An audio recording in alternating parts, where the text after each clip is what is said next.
Hello everyone. शुरू करते हैं आज की हमारी कहानी वो चार काले मोती भाग 2। अभी तक आपने पढ़ा कि अमन अपनी जवान होती साली के शारीरिक आकर्षण में बंधता चला जा रहा था। बाथरूम में तौलिया मांगते समय अपनी पत्नी के धोखे में उसने साली को अंदर खींच लिया। अब आगे। अचानक हुई उस प्रतिक्रिया ने छोटी को संभलने का मौका ही नहीं दिया और हुई माँ की दबी हुई चीख के साथ साली भी अब बाथरूम के अंदर थी। सुबह की शाये लालिमा बाहर फैली हुई थी। बाथरूम भी पूरी तरह से रोशन नहीं था।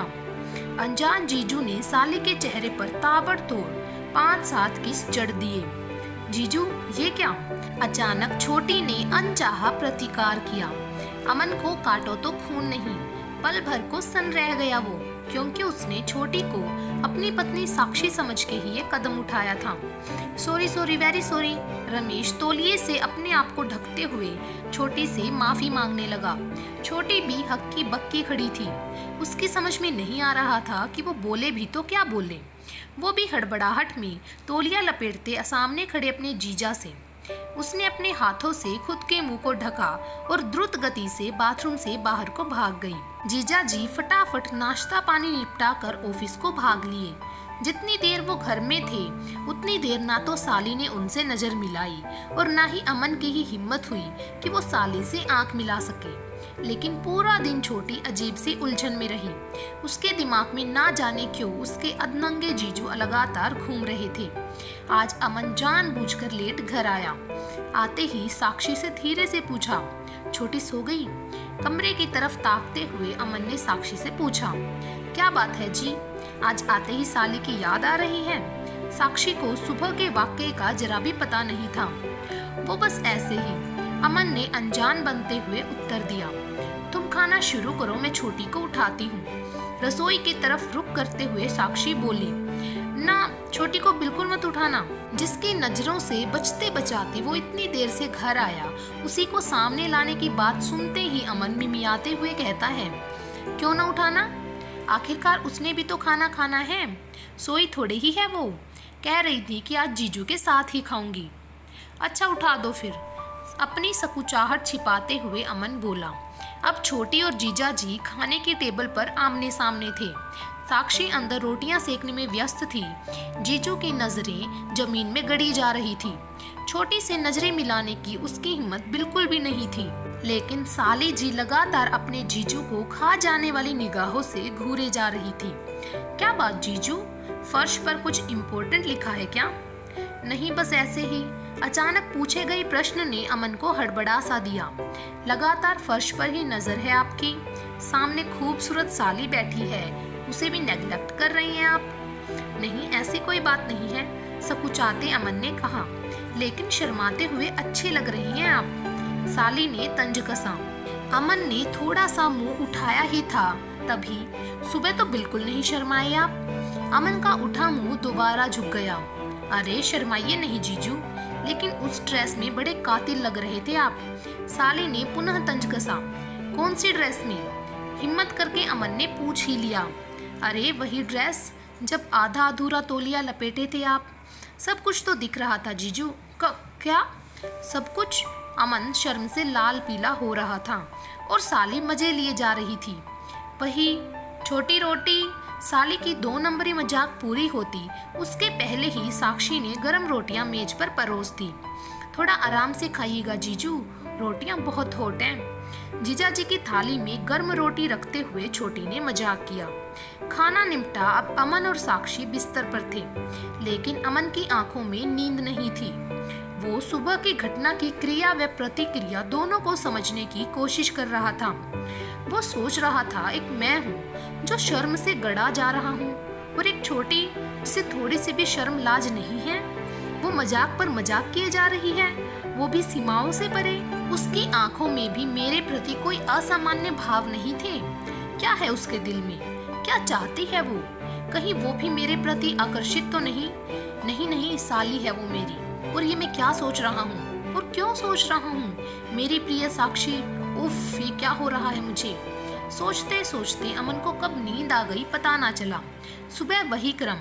साक्षी तौलिया। अमन ने बाथरूम से आवाज लगाई। दरवाजे पर नोक हुई, आपका तौलिया। बड़े ही सावधानी से अमन ने दरवाजा खोला। सामने छोटी तौलिया लिए खड़ी थी। साक्षी नहीं आई। अमन ने पूछा, जीजू आपको तौलिया चाहिए या दीदी? नहीं, मैं तो बस ऐसे ही। तो लीजिए तौलिया और जाइए। अमन ने तौलिया लिया और दरवाजा बंद करने लगा।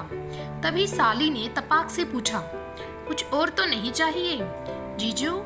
अमन ने अंदर से ही जवाब दिया, चाहिए तो था। हिम्मत करके अमन ने मजाक पर मजाक डाल दी। दरवाजा खोलिए, साली ने कहा। क्यों? खोलिए तो जीजू। अमन धीरे से थोड़ा सा दरवाजा खोलता है। सर बाहर निकालिए। बोलिए साली जी। साली अचानक से जीजाजी के बाहर निकले सर को दोनों हाथों में भर होठों पर अपने गर्म होठ चिपका देती है। अचानक हुए इस गुलाबी वज्रपात ने अमन को अंदर तक हिला दिया। उसे साली की तरफ से इस तरह के प्रतिक्रिया की उम्मीद नहीं थी। जो कुछ हुआ वह भले ही भावनाओं में बहकर हुआ या कच्ची मानसिकता के कारण, लेकिन ये एक ऐसी नींव थी जिसके ऊपर बनने वाला मकान ढहने वाला था। उस बेशरम चुंबन ने अमन और छोटी के बीच की सीमाओं के बंधन को तोड़ दिया था। दोनों अब शायद खुल चुके थे। ऑफिस का एक भी दिन ड्रॉप नहीं करने वाला अमन अब यदा कदा छुट्टी लेकर घर पर ही बैठने लगा था, क्योंकि उसे पता था कि छोटी 10 दिन के बाद पुनः अपने घर वापस चली जाएगी। इन 10 दिनों में ही उसे छोटी के ऊपर अपना पूरा प्यार उड़ेलना था। कह सकते हैं कि अब अमन, छोटी और साक्षी के बीच आंख मिचोली सा खेल होने लगा था। साक्षी के आंखों से ओझल होते ही दोनों ही अपनी बेशरम हदों को पार करने लगते थे, यानी हदें मौखिक से व्यवहारिक हो चुकी थी। कभी अमन छोटी से चिपक जाता तो कभी छोटी। मौका मिलते ही दोनों का एक दूसरे को किस करना, अमन के द्वारा छोटी के नाजुक अंगों को बेशरम स्पर्श करना और छोटी का बगैर प्रतिकार किए मुस्कुरा देना। अकेलेपन के एक एक पल का बेहया प्रयोग दोनों करने लगे थे। साक्षी की छोटी सी गैर हाजिरी दोनों के जिस्मों में उबाल सा ले आती थी। अमन ऑफिस जाने से पहले साक्षी को हमेशा किस करता था, लेकिन अब उसकी आदत छूट सी रही थी। साक्षी का चुम्बन छिटक कर अब छोटी का चुम्बन बन रहा था।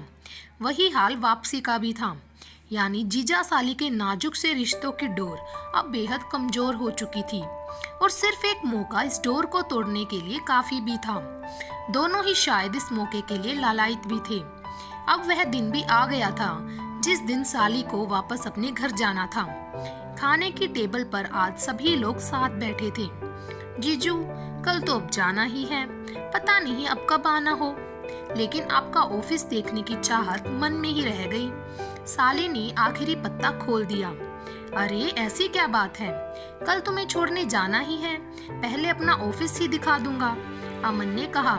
लेकिन साक्षी को घर पर ही रहना होगा, क्योंकि ऑफिस में कल ज्यादा काम भी है और देर सबेर ही ससुराल जा सकेंगे। तब तक साक्षी बच्चे के साथ परेशान हो जाएगी। अरे कोई बात नहीं, पिछले महीने ही तो घर गई थी, आप छोटी को घर छोड़ आइएगा, हम फिर कभी घर का प्रोग्राम बना लेंगे। साक्षी ने मासूमियत से अमन व छोटी के प्लान को हरी झंडी दे दी। जानू जैसे तुम्हारी इच्छा, अमन ने मन की खुशी दबाते हुए कहा। अमन की पूरी रात करवटों में ही बीती। कल छोटी और मैं दोनों अकेले होंगे, यह सोचकर ही उसका अंग अंग रोमांचित हो रहा था। और यही हालत शायद उधर छोटी का भी था। सुबह जल्दी ऑफिस के लिए तैयार होकर छोटी और अमन दोनों ऑफिस पहुंच गए। मात्र आधे घंटे में ऑफिस दिखाने की औपचारिकताएं पूरी हो गई। अब अमन और छोटी ऑफिस छोड़ चुके थे। मौसम खुशनुमा था, हल्की हल्की फुहारें बरस रही थी। आकाश में काले काले बादल उमड़े हुए थे। अमन और छोटी एक दूसरे से चिपके हुए मोटरसाइकिल की सवारी का मजा ले रहे थे। छोटी तो इस कदर अमन से चिपकी हुई थी कि मानो दो जिस्म एक जान। कभी बाहों में बाहें डाले पार्क का मजा, कभी रेस्टोरेंट में कॉफी या चाय का जायका। अमन आज का पूरा दिन अपनी साली छोटी के नाम करना चाहता था। उसकी मनपसंद की चीजें उसे खिलाना, उसे घुमाना, उसे कई तरीकों के महंगे महंगे गिफ्ट देना। आज वह उसे पूरी तरह से खुश करना चाहता था। छोटी, तुमने कभी 5 सितारा होटल देखा है? मैं कहाँ देख लूंगी जीजा जी, मैं तो गांव में रहने वाली एक साधारण सी लड़की हूँ। तो चलो आज मैं तुम्हें 5 सितारा होटल अंदर से दिखाता हूँ। सच में जीजा जी? जी हाँ। और कहते ही अमन ने मोटरसाइकिल शहर की तरफ मोड़ दी। सामने 5 सितारा होटल था। अरे बाप रे बाप, इतना बड़ा होटल! छोटी ने 5 सितारा होटल देखते ही विस्मय से कहा, और इतना खूबसूरत! जितना खूबसूरत ये बाहर से है उससे कहीं ज्यादा खूबसूरत अंदर से है, बिल्कुल तुम्हारी तरह। अमन ने छोटी की तरफ देखकर चुटकी ली। छोटी शर्माते हुए अपना चेहरा हाथों में छिपा लेती है।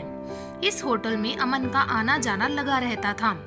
ऑफिस के मीटिंग वगैरह यदा कदा यही होती रहती थी। अमन की जान पहचान भी थी यहाँ, उसके लिए 50% की छूट भी थी।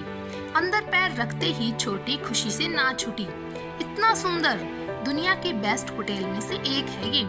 इसके कमरे और भी ज्यादा खूबसूरत हैं। देखना चाहोगी? अमन ने छोटी का मन टटोला। हाँ जीजू, छोटी चहक उठी। अमन ने फोन करके पहले ही एक कमरा बुक करवा दिया था। काउंटर से चाबी लेकर दोनों कमरे के अंदर थे। जीजू, यहाँ तो छोटा सा फ्रिज भी है, खोलकर देखो। अरे कोल्ड ड्रिंक्स, मैं तो पीऊंगी। तो पियो, इंतजार किसका है? जीजा जी उसके और पास आकर बोले, ये नहीं पियोगी? अमन ने बियर की तरफ इशारा किया। ये क्या है जीजू? Chilled beer. छी छी, बियर लड़कियां थोड़ी पीती हैं। लड़कियां थोड़ी ही पीती हैं, अमन ने मजाक में कहा। सच में? हाँ, कुछ भी तो नहीं होता है इससे। कोल्ड ड्रिंक समझकर गटक लो। भरा ग्लास छोटी की तरफ बढ़ाते हुए अमन ने कहा। लेकिन जीजू, चिंता मत करो, मैं हूं ना। कहते ही अमन ने पूरा ग्लास अपने हलक से नीचे उतार लिया। छोटी ने भी बियर का ग्लास जीजू से ले लिया। एक घूंट ही लगाया था उसने कि एक बड़ी सी हिचकी से बियर का आधा ग्लास उसकी छाती पर उलट गया। भीगे होठ, भीगा बदन, उठती गिरती सांसों के साथ साथ साले के उरों का कंपन। अमन मदहोश सा होता जा रहा था। अब वो अपने बस में नहीं था। उसने कांपते हाथों से साली के बदन को छुआ। अब उसका सिर छोटी की छाती के सामने था। छोटी भी समय की धारा में बहने को बेताब थी। एक झटके से उसने अमन को अपने भीगे उभारों की आड़ में छिपा लिया। आज की कहानी यहीं पर समाप्त करते हैं। भाग नंबर 3 में देखिए जब छोटी और अमन के रिश्तों का खुलासा होगा अमन की पत्नी साक्षी के सामने। क्या होगा तब तक के लिए